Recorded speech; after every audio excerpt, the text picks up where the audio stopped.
The vice president spoke yesterday at the Economic Club in Pittsburgh. She rolled out some of her policies, and she slammed former President Trump. Watch this. Under my plan, more than 100 million Americans will get a middle-class tax break. That includes $6,000 for new parents during the first year of their child's life. We'll also cut the cost of child care and elder care. And finally, give all working people access to paid leave. My opponent, Donald Trump, well, he makes big promises on manufacturing. All told, almost 200,000 manufacturing jobs were lost during his presidency, starting before the pandemic hit, making Trump one of the biggest losers ever on manufacturing.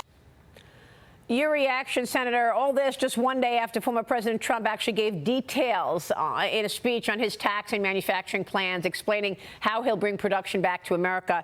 If there's anything this President Trump has done, it's been talk about his plans and policy, something you're not hearing at all from Kamala Harris. How would you compare the two in this race, 40 days before Election Day?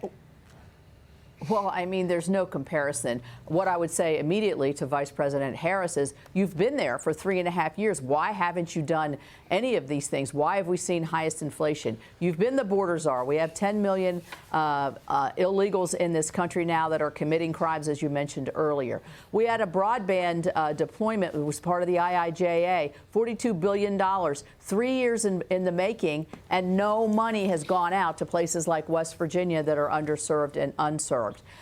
She's also been in charge of the care of the women of Afghanistan, who are now being so brutalized in their own country that they're crying for help. I mean, she's inept in every single category that supposedly the president has given her the authority to act. And then she has the nerve to say, things are bad and we're going to create things that are better. Things are bad because she's there in the Biden-Harris policies. The American people aren't stupid. They know that under Donald Trump, we had lower inflation, higher employment, wages were going up, our manufacturing jobs were growing. We had tax relief that also included small business tax relief, but also included investment deductions and interest so that you could grow your business and make capital investments. These are the kinds of plans that President Trump would bring back. She only wants to have a $4 trillion tax cut to give away more money. And I think those are the two contrasts that I see. Well, I mean, look, let's be clear. If she doesn't extend the Trump Tax Cuts and Jobs Act, then that means everybody's taxes go up. So there's that. But she's talking about cutting taxes for a portion of people. It's you know, just by not extending the tax cuts, that's not true. It's going to be higher taxes for everybody. But you have to wonder how Kamala Harris would face off against Xi Jinping in China or Vladimir Putin in Russia. China fired an intercontinental ballistic missile into the Pacific Ocean yesterday, just hours after President Biden's last speech at the UN General Assembly, where he called for security in the region.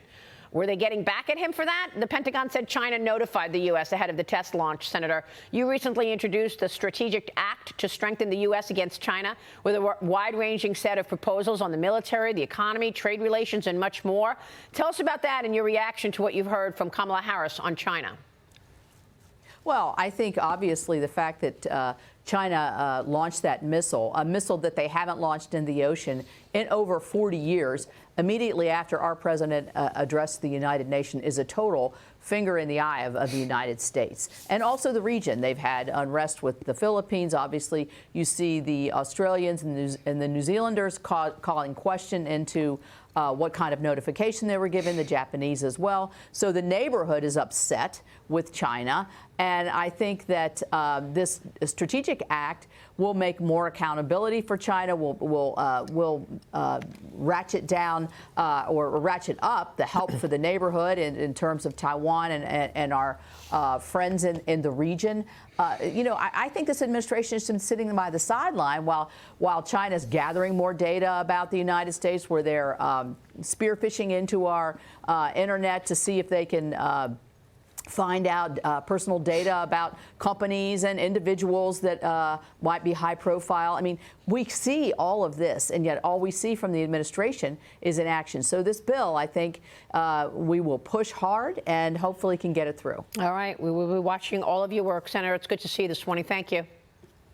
Nice to see you. Thank you. All right. Senator Shelley Moore Capito this morning. Stay with us. We'll be right back.